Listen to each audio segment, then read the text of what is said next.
Seorang dewa cacat yang bikin jebakan buat mergokin istrinya yang lagi selingkuh di ranjang pernikahan mereka.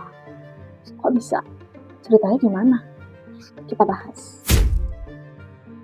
Kalau kita ngomongin tentang The Greek Gods, dewa-dewa Yunani, itu udah jadi rahasia umum gak sih kalau kelakuan mereka itu suka aneh, nyeleneh, bahkan kadang-kadang suka gak sopan, ya gak sih? Tapi gak menampik kenyataan juga kalau mereka tuh selalu dideskripsikan dengan fisik yang rupawan, tampan, cantik, indah gitu fisiknya. Sebut aja kayak Zeus, Poseidon, Hera, Aphrodite. Tapi beda banget sama satu dewa ini. Dia jauh banget dari kata rupawan. Namanya adalah Hephaestus. Hephaestus ini adalah anak dari Hera dan Zeus. Tapi ketika dia lahir, Hephaestus ini buruk rupa. Hera yang ngeliat itu, dia nggak tahan, dia jijik ngeliat Hephaestus ini. Jadi dia ngelempar bayi Hephaestus dari gunung Olympus ke laut. Waktu Hephaestus jatuh dan menghantam laut, hal itu membuat kakinya jadi hancur. Tapi untungnya Hephaestus ini ditemukan oleh Thetis, dewa laut, dan seorang nimfa bernama Eurynome. Thetis dan Eurynome akhirnya semacam mengadopsi Hephaestus, membesarkan dia dan mengobati kakinya. Tapi memang kakinya tuh nggak bisa sembuh sepenuhnya guys, karena seumur hidupnya si Hephaestus ini menjadi pincang gara-gara hal itu. Hephaestus dibesarkan di gua bawah laut, dan di situ juga dia belajar menjadi seorang pengrajin untuk bertahan hidup. Seiring berjalannya waktu, Hephaestus menjadi dewasa, tapi rasa dendamnya kepada ibunya nggak pernah hilang, karena secara nggak langsung sebenarnya Hera kan yang bikin Hephaestus ini jadi pincang. Nah, jadi dia akhirnya memutuskan untuk mengirimkan sebuah hadiah kepada Hera. Ngirimin hadiah? Hadiah apa?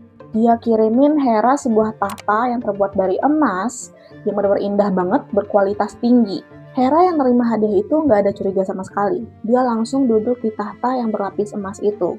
Tapi ketika dia duduk, tiba-tiba dia terikat di tahta itu. Dia nggak bisa pindah, nggak bisa berdiri, nggak bisa gerak. Santaro Olympus heboh karena kejadian itu. Karena nggak ada satu orang pun yang bisa melepasin Hera dari tahta itu. Akhirnya Zeus meminta Hephaestus untuk melepaskan Hera dari jebakan singgasana itu. Zeus berjanji akan menjodohkan Hephaestus dengan dewi kecantikan Aphrodite jika dia mau melepaskan Hera dari jebakan itu. Hephaestus pun setuju, tapi dengan satu syarat tambahan, yaitu dia harus diakui sebagai dewa yang tinggal di Olympus. Zeus pun menyetujuinya, dan akhirnya si Hephaestus ngelepasin Hera dari tahta dan dilangsungkanlah pernikahan antara Hephaestus dan Aphrodite. Pada awalnya, pernikahan mereka itu nggak ada masalah, antara Hephaestus dan Aphrodite itu baik-baik aja. Tapi Hephaestus adalah seorang dewa yang gila kerja. Dia workaholic, jadi hampir seluruh waktunya dihabiskan di bengkelnya. Di sanalah Aphrodite merasa kesepian.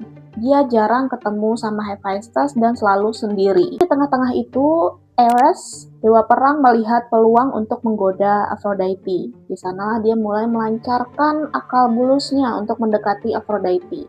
Dan Aphrodite yang emang udah kesepian akhirnya terbujuk. Disitulah terjadi perselingkuhan antara dewa perang dan dewi kecantikan, Ares dan Aphrodite.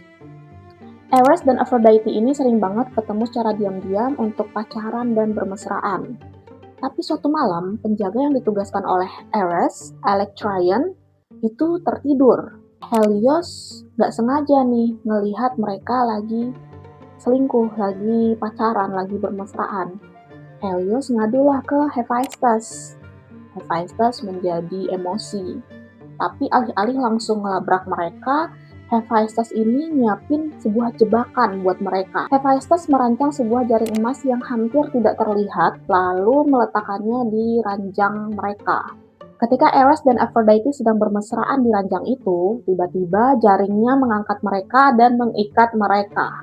Hephaestus yang emosi akhirnya mengundang para dewa untuk melihat kejadian itu. Banyak para dewa yang datang untuk mengagumi kecantikan Aphrodite dan menertawakan Ares. Setelah puas mempermalukan Aphrodite dan Ares, akhirnya Hephaestus melepaskan mereka. Lalu mengajukan perceraian kepada Aphrodite, Disetujui oleh Zeus, akhirnya mereka bercerai. Aphrodite kembali ke Siprus dan Ares kembali ke tanah kelahirannya.